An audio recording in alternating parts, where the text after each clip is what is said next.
জন্য কেনাকাটা আমার অনুভূতি অনেক কিছুই জড়িত। আমি গণ অধিকার পরিষদের নেতা কর্মীদেরকে অনুরোধ করে বলব, এই ইচ্ছার প্রয়োজনে আমরা কম আনন্দ ফুর্তি করলাম।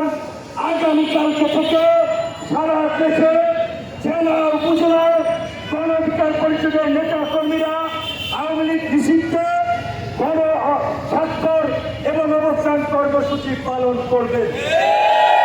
ঢাকায় আমরা সকাল 11টায় জাতীয় প্রেস ক্লাবের সামনে এই গণস্বাক্ষর অবস্থান কর্মসূচি পালিত হবে।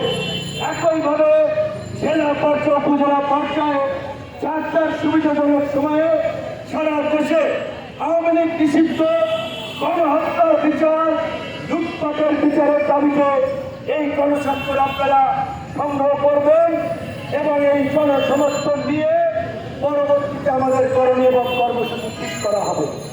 আমরা সকলকে বলতে চাই যে আজকে বাংলাদেশ অত্যন্ত একটা সংকটপূর্ণ অবস্থানে দাঁড়িয়ে আছে। এইখানে সকলের ধৈর্য, বুদ্ধিমত্তা এবং সহনশীলতার প্রয়োজন। আমরা বারবার বলছিলাম এই সংকট জাতীয় সংকট, জাতীয় ঐক্য ছাড়া, জাতীয় সরকার ছাড়া এই সংকট মোকাবেলা সম্ভব নয়।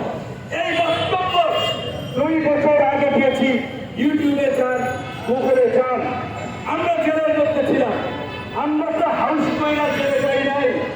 আন্দোলনের কারণে জেলে দিয়েছিল, নির্যাতন করেছিল, তারপরেও কম্প্রোমাইজ করি নাই। পিছন ব্যাংক থেকে জনগণকে উদ্বুদ্ধ করার জন্য, আন্দোলনের শরীর হওয়ার জন্য আহ্বান জানিয়েছি।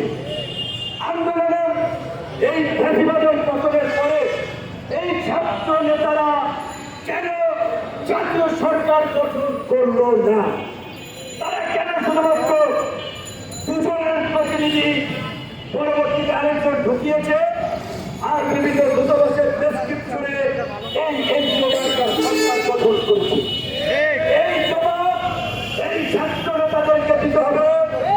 যদিও তারা এখন আর ছাত্র নেতা নাই, তারা এখন জাতীয় রাজনৈতিক দল এনসিপির নেতা হয়ে গিয়েছে, নাপা নাগরিক পার্টি। কাজেই এই নেপাল নেতাদেরকে দিতে হবে তারা কেন জাতীয় সরকার গঠন করে যায়।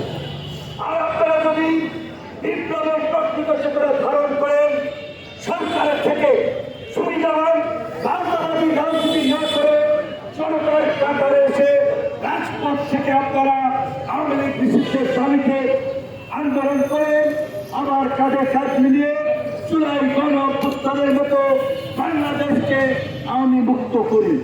কিন্তু ক্ষমতার চেয়ার, বড়ই মহব্বতের চেয়ার, বড়ই ভালো লাগার চেয়ার, একবার ওইখানে বসলে আর কেউ থাকতে চায় না। সেই লঙ্কায় যায়, সেই রাবণ হয়। আপনারা দেখেছেন ছাত্র নেতৃবৃন্দের মধ্যে এখন নিয়োগ, ভর্তি, ঠিকাদারি,